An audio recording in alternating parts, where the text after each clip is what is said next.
Here's model number 47089 compression test kit. And it comes with all those accessories.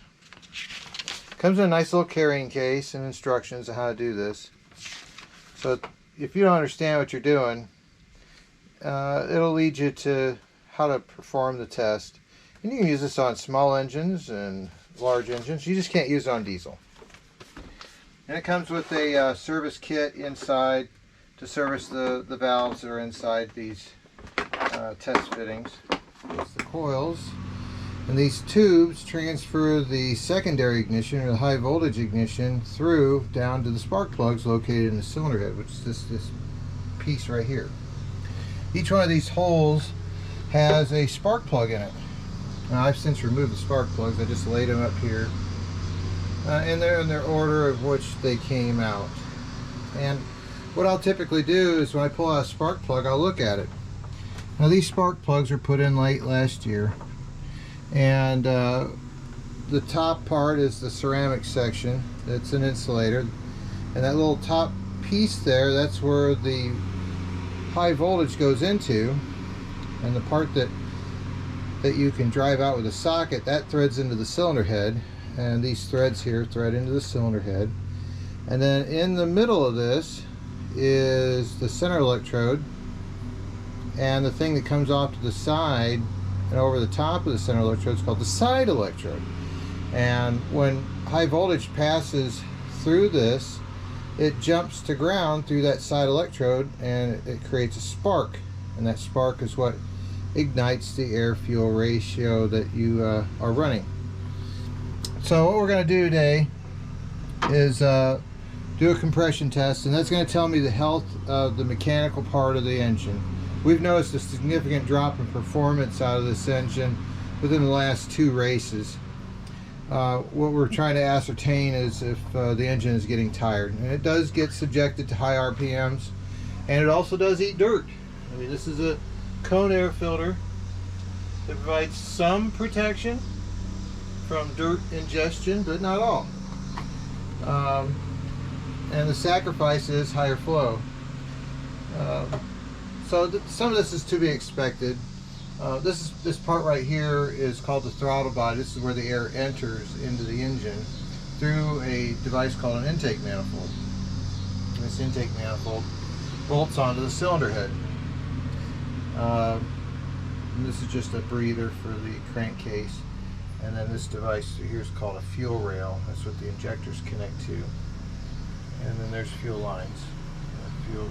Fuel comes through this line, goes to the injectors, and whatever we don't need gets returned through a regulator back to the fuel tank.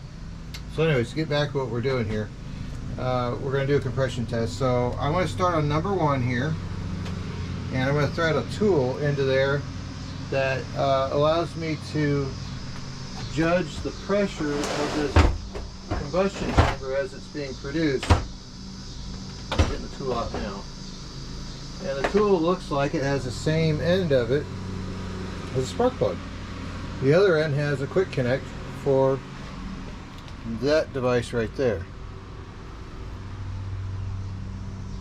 So all you do is you insert this into the place where the spark plug was at. Now you have to start out doing this with the spark plugs out because you got to get full cranking RPM to get a really good idea of how much compression you're generating. If you have spark plugs in there, the engine will crank slower and you won't get an accurate result. So just start it in there by hand. You don't have to have a tool or anything. Make sure you're not cross threading it and just get it tight. Alright, see how the pipe's starting to bend on that? That's a rubber hose. So we want to make sure the gauge is zeroed out. And as you can see, it's graduated. Well, I'm looking for somewhere around 110 psi. That's where I'm guessing this is going to be at. And I'm going to block the throttle open. I'm going to try to anyhow. Put it underneath here, like so. I don't want to lean it up against here because this engine's going to rock and I don't want to damage my throttle body. So I'm just going to kind of jam that in there, but not damage anything, hopefully.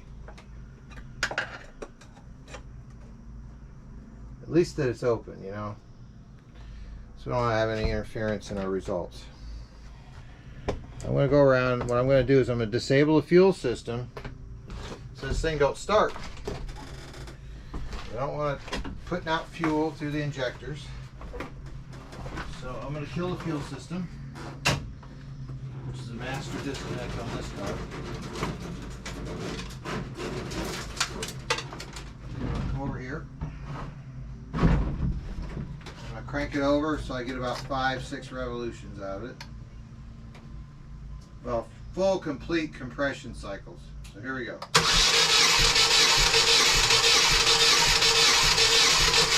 And I'm going to come back over here. I'm going to look to see what my compression was. So that says 140. 10, 20, no, excuse me, 135. And I release the pressure. Now I'm going to do it again. I just want to see if it's consistent.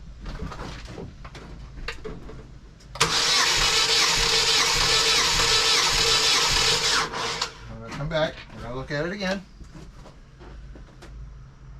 Okay, 137. All right.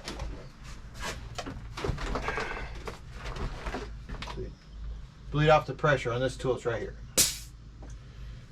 Disconnect the quick connect, lay the tool off to the side, unthread this, go on to the next one. So I'm remembering that, 135. We don't want any more than 10% variance between these cylinders, if possible. So far that seems all right. Make sure it's zeroed. Go back to the ignition switch.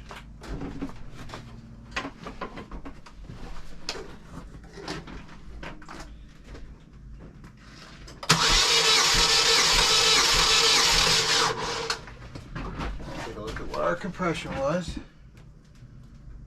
So I'm on cylinder 3. That don't sound good.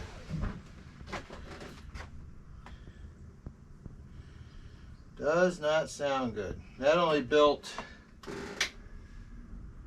20 psi.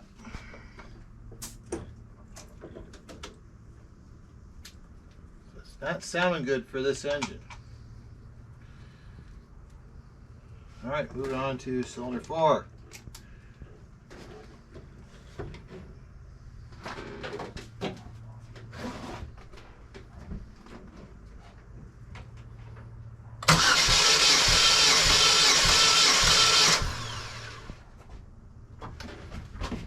Cylinder 4 got 135. Oh, see what happened? I didn't decay the pressure first. All right, we're going to go back to this one, cylinder 3. So if this is true, we truly don't have enough compression in this cylinder, then it's either rings or a valve. We don't know. I don't think it's timing because it still runs. So here we go. We're going to do cylinder 3 again. And if it's got low compression, then our engine has serious issues. And I'd say by the sound of that, our engine has serious issues. What it is, we don't know. And I'm not building anything now. At least nothing it'll register with. So now we're going to go in and try and take a look. Maybe we have a scored cylinder wall. Or maybe we have a broken valve spring. I don't know.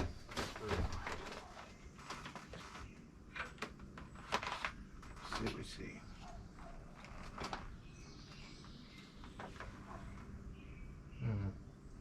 What is that?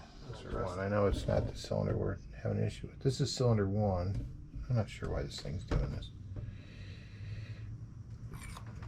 Here's cylinder 2. I need to run these down so you get the whole view. That one's up top dead center almost. There's 3.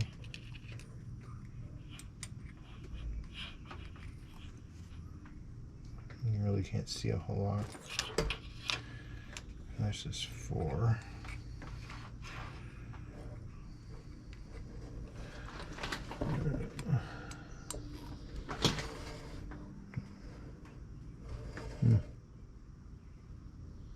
You don't need to put a lot of oil, just a few drops. That gets in there.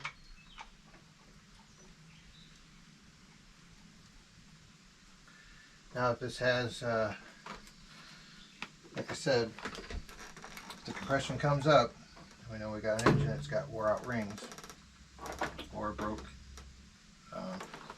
compression ring. I'm having a hard time believing that this thing has low compression. I mean, it didn't run the greatest. Oil doesn't smell like it's diluted, but it does appear. Fuel system's off. And here we go. We're going to crank it over. Let's see what we got. Oh, come up a little bit.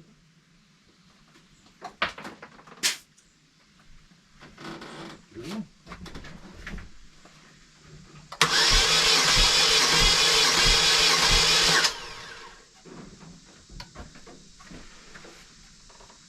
Oh, it's coming up.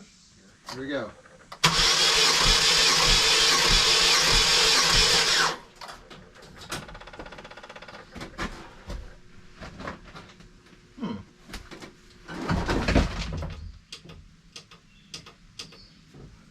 Put that on boost. Once again, I've got the battery charger that thinks it knows better than me here. So I got 100. Now what could have happened, if this thing could have washed out a cylinder because it's running so rich.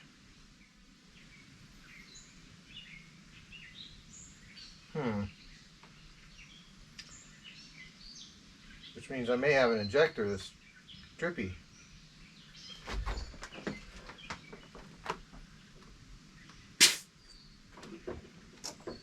Let's drop a little more oil in there, see what happens.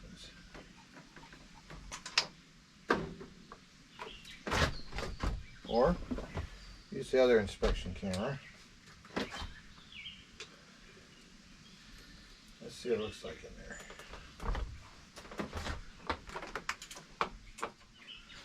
Oh yeah, there's plenty of oil in there now.